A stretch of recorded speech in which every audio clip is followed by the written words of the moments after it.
let's talk a little bit about this. We've been showing you these, very unfortunate for the Biden campaign, these videos of Joe Biden where he is at different events. Keep in mind, they are so, there's so much stagecraft now involved in getting the president out and about. They want him out. It takes a lot to get him out. It does take a lot because they've got to figure out how does he get from the airplane to the limo? How does he get from the limo to the stage? How does he get to read the prompter and then get off? The unfortunate thing is in those unscripted moments, like where he is in Italy, what does he do? Rather than looking at the parachutist in front of him, he starts looking at one behind him. And then the Italian prime minister goes over and drags him over. Hey, Mr. President, all the cameras are this way. Okay, so the White House says that there are people out there who are trying to make Joe Biden look bad and says that this video, which we've shown you from start to finish, for the most part, is fake. It's not. Watch. I think there is so much misinformation, disinformation, as we've been talking about. You talked about the video of the president wandering, and it's not true, right? The president wasn't wandering. He was talking to a parachuter that was right in front of him. And what you saw is the Republican Party really manipulating what was being said and what was being seen by the American people. It's also very insulting to the folks the viewers who are watching it. And so we believe we have to call that out. What she's insulting us, alleging that we're not seeing what we see, and then shifting the blame. You know, Steve, you've talked about this before, about the spin. And we all know the White House press secretary, that's their job, the spin for the White House. To protect the president. At least come up with something more original. Say something like the president, admires the paratroopers and, it wasn't the right time, but he did wander over there. Say something like, well, the president couldn't dance at the Juneteenth thing, so he just froze. But don't deny what all of America is seeing. And that's why it's so damaging. Exactly. So when you look at the polling, it's all partisan. The entire thing is partisan when it comes to the mental and cognitive situation of the president. When you look at Republicans, 92% of Republicans are saying, look, there's a problem there. Independents is 72%. But then when you go to Democrats, it's 29%. So the independents and the Republicans are saying it, but the Democrats feel, Ainsley, that they have to protect the man. Well, I mean, how can it be fake? We saw Barack Obama grab his wrist and pull him off the stage. Come on, Joe, how can it be fake? We saw the Prime Minister of Italy walk over in front of all the other world leaders and try to turn Joe Biden around so he would face the direction of where all the other world leaders were facing. It's not edited. It's not edited. Yeah, so it's really unbelievable that KJP would leave her communications meeting and go, I got a great thing to do. Let's condemn Republicans. Let's call the New York Post a super PAC for the GOP. Let's condemn anybody that would just would say, look at that video and think this guy is too old and he might just be out of it. And there's a difference between not dancing. I'm a master at it. Anyone who's seen me at a wedding, I do two things. I help the bride and the groom by not dancing, and number two, but I don't freeze in place like a robot. I have seen you, Brian. You have a pulse, and you might sway a little bit. Right. The Juneteenth video is extraordinary because like Joe Biden. That's the threshold. You have a pulse. You got 100 people in a picture, and the only person who is not moving. I challenge you. But look at his hands too. Listen, his hands, he's frozen. He's frozen, indeed, and every person I can see is moving.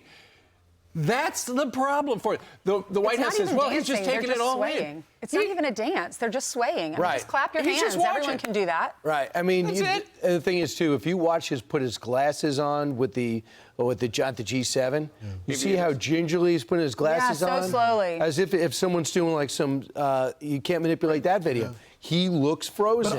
And Mitch McConnell, I'll give you an example. Mitch McConnell froze twice after his head injury. Right. Nobody said he didn't freeze. All Republicans Can you imagine if anybody said, well, leave Mitch McConnell alone, he was fine. Right. No, he's not fine. But now he's fine, but then he wasn't. But, Brian, the most damaging video is the video of the former President Barack Obama, the way he grabs Joe Biden. Yeah, why do you do that? But the Biden people are mad at that. Yes. But you know what? Stop putting him in this position. Stop leaving him.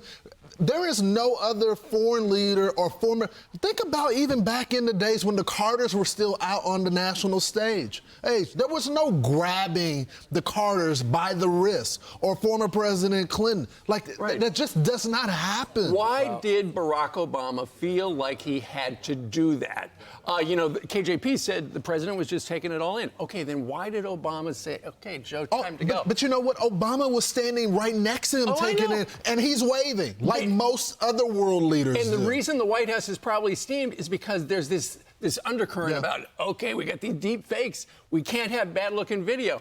And then yesterday, at that Dreamer event at the White House, what happened? He did it again. Joe Biden can't remember the name of that guy that he appointed to DHS secretary. Watch this and listen to it. My name's Joe Biden. I'm Jill Biden's husband. Thanks to all the members of Congress and Homeland Security Secretary. I'm not sure I'm going to introduce you all the way. But all kidding aside. All right, so who manipulated the video? Was it Ainsley or was it you, Lawrence? I don't know. So that was a great moment. Studio. Maybe Ainsley did it. That is so hard to watch. Right. So, I mean, and then what he did, over to Delaware. Over to meet with Terry McAuliffe behind closed doors, gets $8 million, going back to Delaware and prepare for a week for these debates. And you know what? I just find if you want to say. If you want to spin something, that's one thing. But to attack people that reveal the video and say that that's edited. I just can't believe that's their narrative. They really think we're going to buy that? Yes. That Republicans are so they doubled and tripled down. And by the way, Rachel Maddow, all these other networks. I don't mean that's their spin. Do they think Americans are going to buy that? The video speaks for itself. That's the real question. And that's why the White House is terrified, because it's like, once you look at that video and you say, you think, is he just freezing or is he taking it in? It's like, he's freezing. And then you watched Trump's speech yesterday. I watched a lot of it, and he was right on message. And sadly, he's got a lot of work with illegal immigration. It's not they're not sending us their best, and him saying, oh, he doesn't like Hispanics. They're saying, no, I got examples for you. It was the Queens Park I grew up in. I got an example for you. The name is Rachel Marin. I have an example for you. It's the next attack that's going to be coming. And he said, one of the words was, they're just getting settled in. Yeah. You know, there's 7.4 million people here illegally. And then we find out about a scheme to get these people who are refugees into the Caribbean and then fly them here. They supposedly Cuba, Honduras, and Nicaragua. Yeah, because that's turns out it's Iceland, France. Yeah, they're bypassing our whole system. European countries that wealthy people go for vacations. Yeah. Bonjour. Also, there's this serial deported illegal immigrant, deported 16 times, was driving a 18-wheeler in Colorado and got in a car accident, and a man died. A man died. A 64-year-old man, Scott Miller, died. And there's that Chinese national with a murder warrant that was arrested crossing the California border. Which is amazing, because I didn't think we knew anything about the Chinese migrants because they didn't cooperate. But we knew this guy was a murderer. Well, here's the thing. He was working for a company. He did not have a driver's license. How do you? The 18-wheeler guy? Yeah, didn't have a driver's license. Anyway, well, maybe it's infringing on your rights. Maybe right. Maybe he if you own a company, manipulated. you can't ask for your drivers to show license. Maybe he had a deep fake driver's license. Right. Absolutely. I'm Steve Ducey. I'm Brian Kilmeade. And I'm Ainsley Earhardt. And click here to subscribe to the Fox News YouTube page to catch our hottest interviews and most compelling analysis.